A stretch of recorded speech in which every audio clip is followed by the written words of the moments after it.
समाज पार्टी की जानिब से और अपने सभी साथियों की जानिब से उनका पार्टी में शामिल होने पर खैरमकदम करता हूँ, स्वागत करता हूँ और मैं भरोसा दिलाता हूँ कि बहुजन समाज पार्टी में उनके मान सम्मान में किसी भी तरीके की कोई कमी हमारे साथी नहीं आने देंगे और उनसे भी उम्मीद करता हूँ कि वो भी तन मन धन से हर तरीके से बहुजन समाज पार्टी को मजबूत करने के लिए अपना पूरा समय देंगे। सम्मानित साथियों, आज ये कैडर है बुलाया गया है, किस लिए बुलाया गया है, थोड़ा सा मैं आप लोगों को बताना चाहूँगा कि बहुजन समाज पार्टी एक मिशन का नाम है और आज ये बहुजन समाज पार्टी इस कारवां को लेकर जिस तरीके से सर्व समाज के भाइयों के कारवां को इसको लेकर चल रही है, तो इस कारवां का एक पैगाम है, हमारे नेता आदरणीय बहन कुमारी मायावती का एक पैगाम है, बहुजन समाज पार्टी के एक वर्कर का पैगाम है सर्व समाज के लिए, इस देश में रहने वाले, इस प्रदेश में रहने वाले कमजोर मजलूम बेसहारा लोगों के लिए एक गोलैन का पैगाम है, वो मैं आपके बीच में रख रहा हूँ। हमारे नेता का पैगाम है कि हयात लेके चलो कायनात लेके चलो, हयात लेके चलो कायनात लेके चलो, अब चलो तो सारे जमाने को साथ लेके चलो, चलो तो सारे। ये पैगाम है बहुजन समाज पार्टी का, हमारी नेता आदरणीय बहन कुमारी मायावती का। आज इस कैडर के माध्यम से मैं आपके बीच में रखूंगा कि बहुजन समाज पार्टी बनाने की क्यों जरूरत पड़ी। बहुजन समाज पार्टी बनाने के बाद जो महापुरुषों की कुर्बानी रही, आदरणीय बहन कुमारी मायावती जी ने किस परिस्थिति में इस मिशन को यहाँ तक बढ़ाया, कितनी उन्होंने कुर्बानी दी, उनके बारे में थोड़ा सा बताऊंगा। आज देश में प्रदेश में भारतीय जनता पार्टी की सरकार है, कैसे कैसे वादे किए और क्या उन्होंने किया है, क्या करने जा रहे हैं, उसके बारे में थोड़ा बताऊंगा और इसके साथ साथ बहुजन समाज पार्टी के संगठन को कैसे मजबूत करना है, बहुजन समाज पार्टी के जनाधार को कैसे मजबूत करना है, कैसे बढ़ाना है, उस तरफ ध्यान दिलाऊंगा और थोड़ी समय में अपनी बात खत्म कर दूंगा। तो इन बिंदुओं पर मैं थोड़ी सी बात रखूंगा, क्योंकि बहुजन समाज पार्टी क्यों बनाने की जरूरत पड़ी। आज हम कहते हैं कि हम इस देश के अंदर आ जाए, हर व्यक्ति कहता है कि हम इस देश के अंदर आजाद हैं, हर पार्टी का रहनुमा कहता है कि हम इस देश के अंदर आ जाए, लेकिन कैसी आजादी मिली, इस आजादी से क्या हासिल हुआ। ऐसे हजारों करोड़ों लोग इस तरीके की हालत में हैं, एक व्यक्ति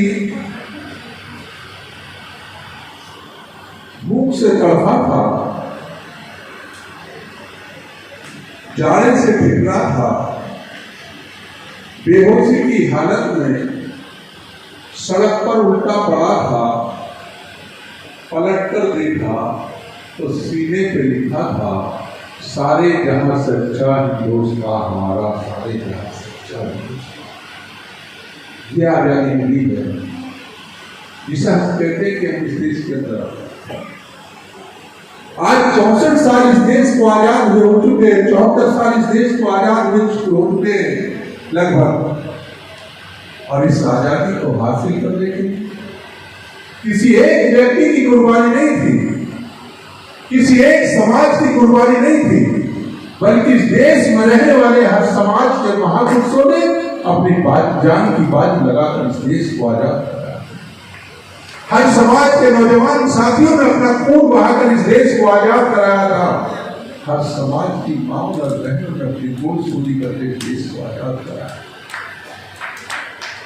इसलिए आजाद कराया था कि हम इस देश के अंदर आजादी की जिंदगी जिएंगे, हमें इस देश के अंदर हमारे अधिकार मिलेंगे, हमें इस देश के अंदर इज्जत और सम्मान मिलेगा, हमें इस देश के अंदर बढ़ोतरी का दर्जा मिलेगा, हमें इस देश के अंदर रोटी कपड़ा और मकान मिलेगा। परंतु अफसोस कि 74 साल की आजादी में ऐसा कुछ नहीं हुआ। इस आजादी से बाद तो चंद लोगों को फायदा पहुंचा। आज भी 88-90% लोग इसी हालत में है जो आजादी से पहले। फर्क इतना है जो उस वक्त गरीब थे और गरीब हो गए, जो अमीर थे और ज्यादा अमीर हो गए। आज भी इस देश की ऐसी हालत है जिसे हम आज कहते हैं कि हम इस देश के अंदर आजाद हैं। आज भी इस देश के अंदर 12 करोड़ लोग ऐसे हैं जिनके रहने के लिए जगह नहीं है, सर छुपाने के लिए घर नहीं है। वो अपना जीवन कहाँ गुजारते हैं? सड़क के किनारे, रेल के प्लेटफार्म पर, झुग्गी झोंपड़ियों के अंदर, पुलों के नीचे। और एक तरफ वो लोग हैं जिन्होंने इस आजादी का फायदा उठाया है। उनके पास बड़ी बड़ी कोठियां, बड़े बड़े महल हैं। अगर अपने घर में कोई जानवर भी पालते हैं, अगर कुत्ता भी पालते हैं, तो उसके लिए अलग से बेडरूम बनाया जाता है। एक तरफ इंसानों के रहने के लिए, सर छुपाने के लिए जगह नहीं है, और एक तरफ जानवरों के लिए बेडरूम बनाया जाता है। कहते हैं कि हम इस देश के अंदर आजाद। कैसी आजादी है ये? आज 14 करोड़ लोग ऐसे हैं, जब दिन निकलता है तो इंतजार करते हैं कि हमारे बच्चों के खाने पीने के लिए कहां से आएगा, कहां से हमारे बच्चों का पालन पोषण होगा। इंतजार करते हैं मजबूरी का, और खड़े हो जाते हैं शहर के चौराहों पर। अगर मजदूरी लग जाती है तो बच्चों का भी पालन पोषण हो जाता है। अगर मजदूरी नहीं लगती तो बच्चे भी भूखे पेट सो जाते हैं। और एक तरफ वो लोग हैं जिन्होंने इस आजादी का फायदा उठाया है। अगर एक टाइम का खाना खाते हैं, टाइम का भोजन करते हैं, तो कम से कम 10-12 हजार रुपए का खर्च आता है। एक तरफ एक व्यक्ति 10-12 हजार रुपए का भोजन करता है, और एक तरफ भूखे पेट बच्चे सो जाते हैं। हम कहते हैं कि हम इस देश के अंदर कैसी आजादी है? मेरे भाई, मेरे दोस्तों, इन 14 करोड़ लोगों को भोजन की व्यवस्था करने के लिए, इन 12 करोड़ लोगों को मकानों की व्यवस्था करने के लिए आदरणीय माननीय काशीराम साहब ने बहुजन समाज पार्टी बनाई। इस देश में रहने वाले कमजोर, मजलूम, बेसहारा लोग जो किसी एक समाज के नहीं, वो दलित भी हैं, पिछड़े भी हैं, मुसलमान भी हैं, प्रकार के गरीब भाई भी है, जिनकी तादाद 88-90% है, उनको हक दिलाने के लिए, उन्हें इज्जत और सम्मान दिलाने के लिए, उन्हें बढ़ोतरी का दर्जा दिलाने के लिए, उनको उनका अधिकार दिलाने के लिए बहुजन समाज पार्टी बनाई। और जब 14 अप्रैल 1984 को बहुजन समाज पार्टी बनी, तो माननीय काशीराम जी ने ऐलान दिया कि साथियों, पार्टी के साथ साथ एक मिशन है, और इस मिशन का मकसद होगा इस देश में रहने वाले हर समाज को बढ़ोतरी का दर्जा दिलाना, हर समाज को इज्जत और सम्मान दिलाना, हर समाज को, हर व्यक्ति को उसके अधिकार दिलाना, और हर व्यक्ति को रोटी कपड़ा और मकान दिलाना। इस मिशन का असली मकसद होगा, ये माननीय काशीराम जी ने कहा है, और ये हकीकत है। जिस दिन से बहुजन समाज पार्टी बनी है, जब जब भी बहुजन समाज पार्टी के हाथ में ताकत आई है, चाहे किसी समाज ने बहुजन समाज पार्टी को वोट दिया हो ना दिया हो, चाहे हमारे प्रकाश के भाइयों ने दिया ना दिया, चाहे हमारे मुस्लिम समाज के भाइयों ने दिया ना दिया, चाहे बैकवर्ड के समाज के भाइयों ने दिया ना दिया, लेकिन जब जब भी बहुजन समाज पार्टी के हाथ में ताकत आई है, तो बहुजन समाज पार्टी ने सर्व समाज के हित के कार्य किए हैं, सर्व समाज के हित में फैसले किए हैं। वास्तव में एक मिशन है ये। इस मिशन की शुरुआत सन 1984 से नहीं हुई। ये मिशन आजादी से बहुत पहले से चल रही। जब हमारा देश आजाद नहीं था, छोटे छोटे टुकड़ों में बटा हुआ था, छोटी छोटी रियासतों में बटा हुआ था, तो रियासतों के मालिक इस देश के रहने वाले 10-12% लोग थे। यहाँ के राजा महाराजा भी वही थे, यहाँ के पढ़े लिखे भी वही थे, यहाँ के जायदाद वाले भी वही थे, जमींदार भी वही थे। यानी नीचे उनके हाथ में थी सारी व्यवस्था, ऊपर अंग्रेजों के हाथ में थी। और बाकी 88-90% लोग ऐसा जीवन था उनका, वो किसी एक समाज के नहीं थे। वो दलित भी थे, पिछड़े भी थे, मुसलमान भी थे, वो प्रकाश के गरीब भाई भी थे। उन 88-90% लोगों का कैसा जीवन था? उन्हें पढ़ने लिखने का अधिकार इस देश के अंदर नहीं था। उन्हें अच्छा खाने का अधिकार इस देश के अंदर नहीं था, उन्हें अच्छा पहनने का अधिकार इस देश के अंदर नहीं था, उन्हें पक्के मकान में रहने का अधिकार इस देश के अंदर नहीं था, उन्हें चारपाई पर सोने का अधिकार इस देश के अंदर नहीं था। एक जानवर जैसी जिंदगी थी। 88-90% लोग जानवर जैसी जिंदगी गुजार रहे थे और 12% लोग इस देश के राजा महाराजा थे। ऐसी व्यवस्था इस देश के अंदर थी। इस व्यवस्था को बदलने के लिए, क्योंकि बहुत शॉर्टकट बताऊंगा, अगर एक कहा उस पर बोलने लगे तो 2-3 घंटे लग जाए, तो मैं शॉर्टकट बता रहा हूं कि इस व्यवस्था को बदलने के लिए इन 88-90% गरीब मजलूम बेसहारा लोगों को इनका हक दिलाने के लिए, इन्हें इज्जत और सम्मान दिलाने के लिए, इन्हें रोटी कपड़ा और मकान दिलाने के लिए, इनको इनके अधिकार दिलाने के लिए इसकी लड़ाई सबसे पहले किसने शुरू की? इस लड़ाई को सबसे पहले महात्मा ज्योतिबा फुले साहब ने शुरू किया और उन्होंने इन कमजोर मजलूम बेसहारा लोगों की लड़ाई शिक्षा के माध्यम से हर स्तर से लड़ने का काम किया और अफसोस के वो की लड़ाई लड़ते लड़ते हमारे बीच से चले गए। फिर ये कमान किसने संभाली? फिर ये कमान छत्रपति साहू जी महाराज ने संभाली। उन्होंने भी आरक्षण के माध्यम से इन कमजोर मजलूम बेसहारा लोगों की लड़ाई लड़ी और वो भी इस लड़ाई को लड़ते लड़ते हमारे बीच से चले गए। फिर ये कमान किसने संभाली? फिर ये कमान नारायण गुरु ने संभाली। उन्होंने भी पूरे देश का भ्रमण किया और इन कमजोर मजलूम बेसहारा लोगों की लड़ाई लड़ी और वो भी इस लड़ाई को लड़ते लड़ते हमारे बीच से चले गए। फिर ये कमान किसने संभाली? फिर ये कमान बाबा साहब डॉक्टर भीमराव अम्बेडकर जी ने संभाली और जिस दिन उन्होंने ये कमान संभाली उस दिन ये ऐलान कर दिया कि जब तक इस देश में रहने वाले दलितों को, पिछड़ों को, मुसलमानों को, प्रकार के 88% लोगों को इनका हक नहीं दिला दूंगा, मैं चैन से नहीं बैठूंगा। बाबा साहब के बारे में अगर कहा जाए तो बहुत अगर 5 घंटे भी बोला जाए तो उनकी कम बात है।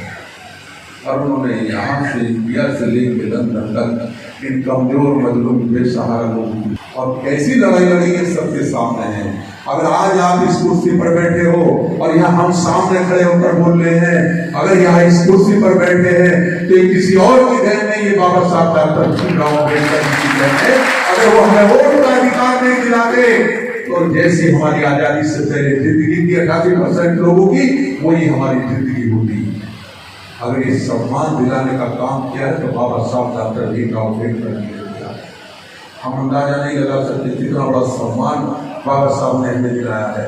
बहुत सारी बात है, लेकिन एक छोटी सी बात है मैं आपको बताना चाहूंगा कि अगर किसी साथी को चुनाव लड़ने का मौका मिल जाए, मैं बताना चाह रहा हूं कि कितनी बड़ी अहमियत है आपकी वोट की, जिसको आप समझते हो बहुत हल्के में ले लेते हो। अगर किसी साथी को चुनाव लड़ने का मौका मिल जाए तो कभी अपनी कोठी से बाहर न निकला हो, गाड़ी से पैर नीचे न उतारा हो, कपड़ों पर कभी इसके दाग न आया हो, और जब चुनाव लड़ने का उसे मौका मिल जाए तो भाग के कहाँ पहुंचता है? वो आपकी कीचड़ भरी गलियों में जाता है, गरीबों के बीच में जाता है। क्यों जाता है? क्योंकि गरीबों के पास वोट है, महल दुमेले वालों के पास वोट नहीं है। उनके पास तो महल दुमेले हैं, अगर 2 बच्चे भी हैं उनके तो दोनों के दोनों बाहर विदेश में पढ़ रहे हैं। वोट किस समय है? कहा जाता है आपकी कीचड़ भरी गलियों में चला जाएगा भागा हुआ, किसी बात की कोई परवाह नहीं करेगा, ना अपने कपड़ों की परवाह करेगा, ना किसी चीज की परवाह करेगा। और जब कहीं फटे पुराने कपड़ों में तुम्हारे बुजुर्ग बैठे हैं तो भाग के पहले उनके पैर छुएगा और हाथ पकड़ के कहेगा बाबा मेरे सिर पे हाथ रख दो, मुझे आशीर्वाद दे दो। और बाबा फिर आशीर्वाद दे देंगे तो फिर आगे बढ़ेगा। और कहीं तुम्हारा कीचड़ में सना बच्चा बैठा है तो भाग के उसे गोदी में ले लेगा, अपने कपड़ों की परवाह नहीं करेगा और क्या कहेगा, अरे बड़ा प्यारा बच्चा है। आगे बढ़ेगा, कहीं तुम्हारी माँ बहन लकड़ियों में रोटी बना रही है, धुएं की रोटी है, उठा के खानी शुरू कर देगा, क्या कहेगा, बहुत बढ़िया रोटी बनी है। दोस्तों अगर ये वोट का अधिकार तुम्हारे पास नहीं होता, कोई तुम्हारी कीचड़ भरी गलियों में नहीं जाता, कोई तुम्हारे बुजुर्ग से अपने सर का हाथ नहीं लगा रख पाता, कोई तुम्हारे कीचड़ में सने बच्चे को नहीं लेता, कोई तुम्हारे माँ बहन के हाथ की बनी रोटी खानी पसंद नहीं करता। अगर इतना बड़ा सम्मान किसी ने दिलाने का काम किया है तो बाबा साहब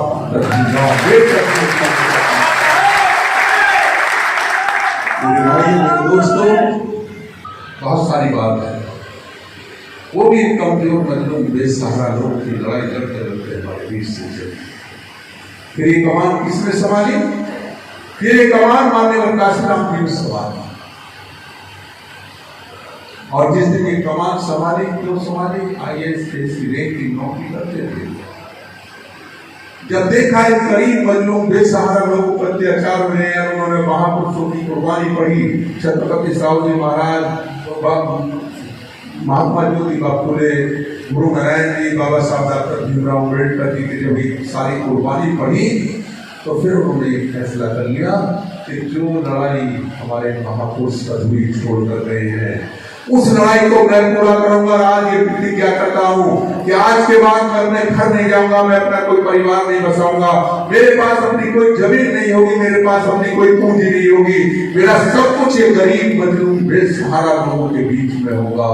और उन्होंने प्रतिज्ञा करके अब किस तरीके से इस मिशन को आगे बढ़ाया, पहले DS को निर्माण से फिर बहुजन समाज पार्टी बनाई। मेरे भाइयों, मेरे दोस्तों, और वो भी बहुत सारी बात है, वो भी इस लड़ाई को लड़ते लड़ते हमारे बीच से चले। आज ये कमान किसके हाथ में है? आज ये कमान बहन कुमारी मैडम के हाथ में। और उन्होंने भी ये फैसला कर रखा है कि जब तक इस देश में रहने वाले कमजोर मजलूम बेसहारा लोगों को, दलितों को, पिछड़ों को, मुसलमानों को, प्रकार के गरीब भाइयों को इस देश का हुक्मरान बना दूंगी, मैं चैन से नहीं बैठूंगी। इसलिए मेरी आप लोगों से गुजारिश है, सर्व समाज के भाइयों से गुजारिश है, देश में रहने वाले हर एक गरीब से गुजारिश है कि मिशन है, इस मिशन से जुड़ जाओ।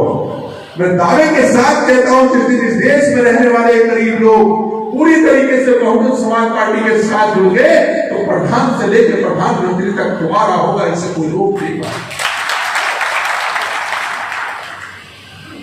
आगे कमान आदरणीय बहन के हाथ में, उन्होंने इस मिशन को किस तरीके से यहां तक पहुंचाया है, आप अंदाजा नहीं लगा सकते।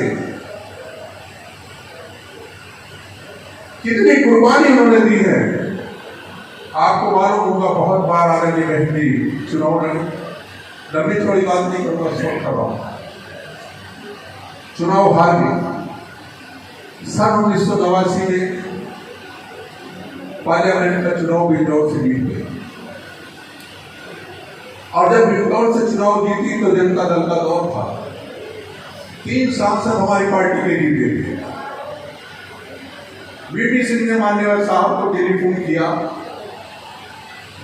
और कहा कि साहब, आप अपनी पार्टी का समर्थन हमें दे दो, हम आपको एक कैबिनेट मंत्रालय देंगे, और मंत्रालय जो आपकी मर्जी चाहे वो ले लो।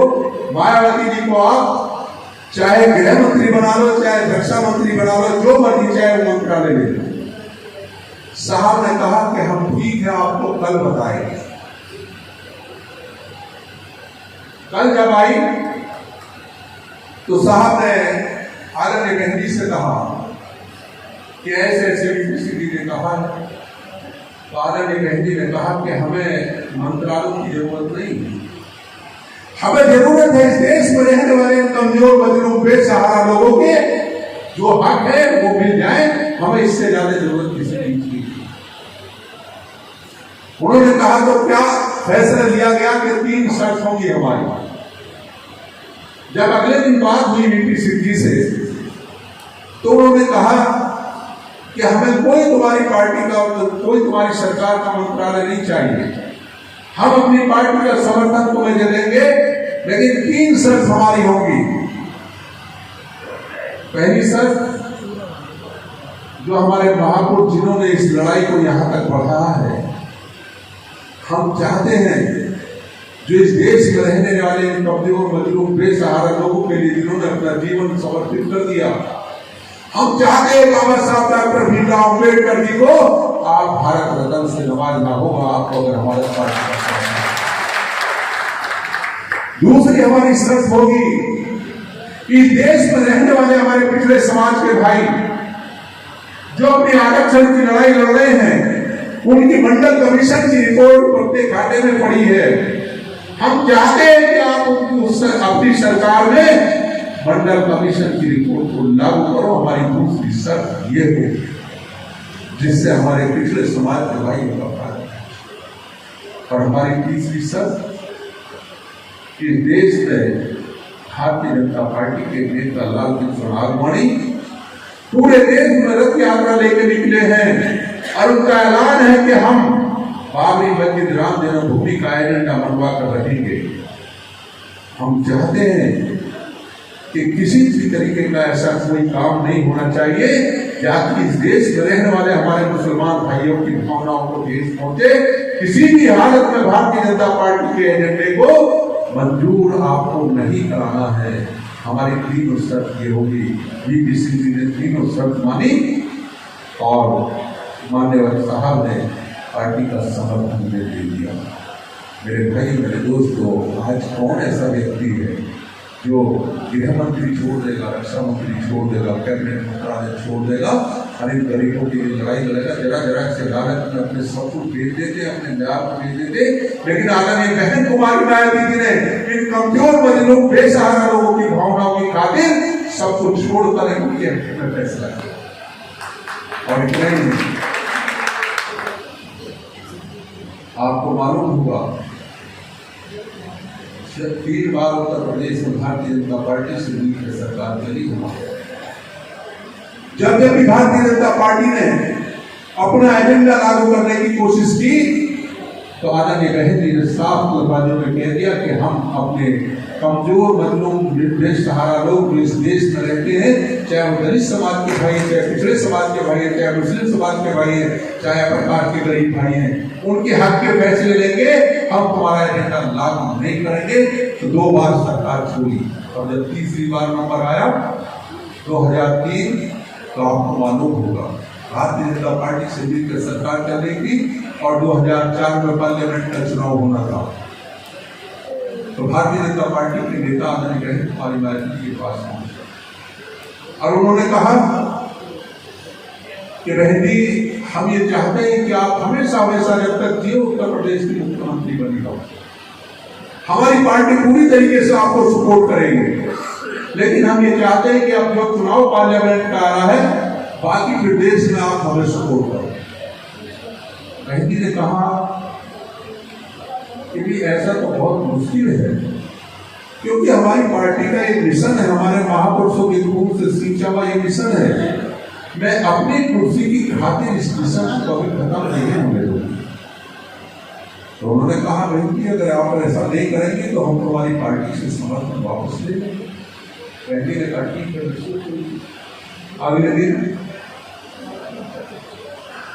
अगले दिन 26 अगस्त को 2003 को आदरणीय बहन जी ने कैबिनेट की मीटिंग बुलाकर कुर्सी छोड़ दी, यानी उत्तर प्रदेश की कुर्सी छोड़ दी और कहा कि मैं अपने मिशन के साथ कभी धोखा नहीं कर सकती। मैं कुर्सी छोड़ सकती हूँ लेकिन अपने मिशन को पीछे नहीं जाने देती, और कुर्सी छोड़ दी। और कैसे हालात पैदा हुए?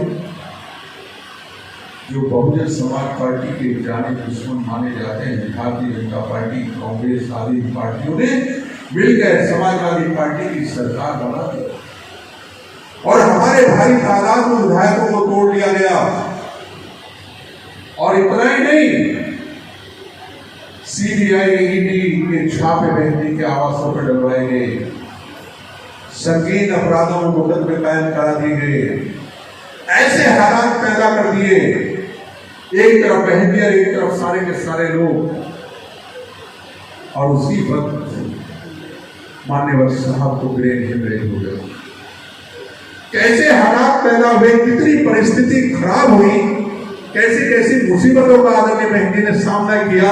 उसी वक्त भारतीय जनता पार्टी के लोगों ने कहा कि बहन जी अभी कुछ नहीं बिगड़ा, सारे छापे रोक दिए जाएंगे, आपको फिर से मुख्यमंत्री बना दिया जाएगा, कोई मुकदमा कायम नहीं होगा, सब खत्म कर दिए जाएंगे, आप हमारी बात मान लो।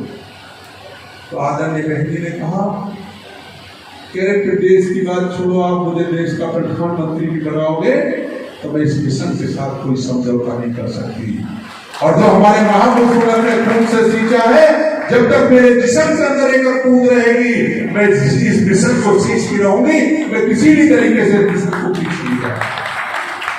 मेरे भाई मेरे दोस्तों, कितनी बड़ी कुर्बानी आप अंदाजा नहीं लगा सकते।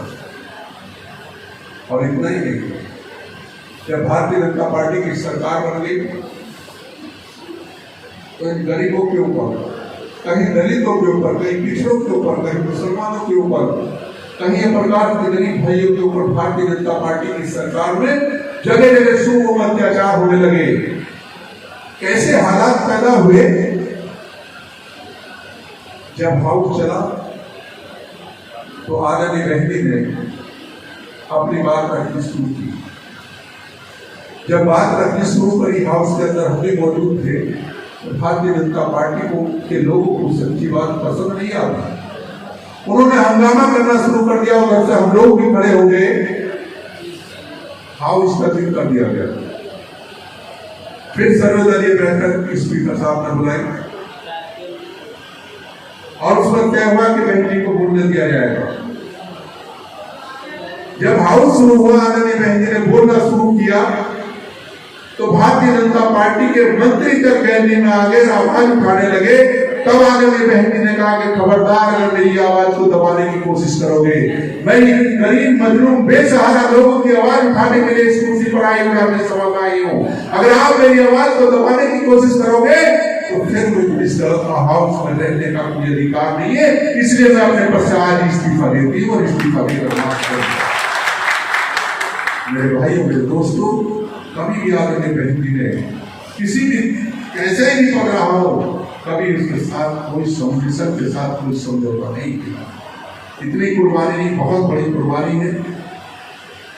आज जो हमारे कमजोर मजबूर बेसहारा लोग हैं, जो हमारे इस मिशन को लाने वाले हमारे महापुरुष हैं, आदरणीय बहनी ने अपनी सरकार में वो काम करके दिखाया जो आपकी पहचान इस देश में रहने वाले गरीबों की और हमारे महापुरुषों की पहचान हजारों साल जिंदा रहेगी। उस पहचान को कोई मिटा नहीं सकता। आदरणीय बहनी ने जो पार्क, स्मारक आदि बनाए हैं, वो इस बात का सबूत जाहिर करते हैं कि ये समाज, जो गरीब समाज है, चाहे कोई हमारे पिछड़े हैं, चाहे हमारे मुस्लिम है, चाहे हमारे कास्ट के गरीब भाई हैं, उनकी पहचान हमेशा जिंदा रहेगी। हमारे महापुरुषों की पहचान हमेशा जिंदा रहेगी। जो स्मारक और ये पार्क बनाए हैं, ये इसका सबूत है कि चाहे हम रह ना रहे, पार्टी रह ना रहे, लेकिन ये समाज यानी महापुरुष हमारे हमेशा जिंदा रहेंगे। इसे कोई मिटा नहीं सकता। इतना बड़ा काम आदमी ने किया अपनी सरकार में।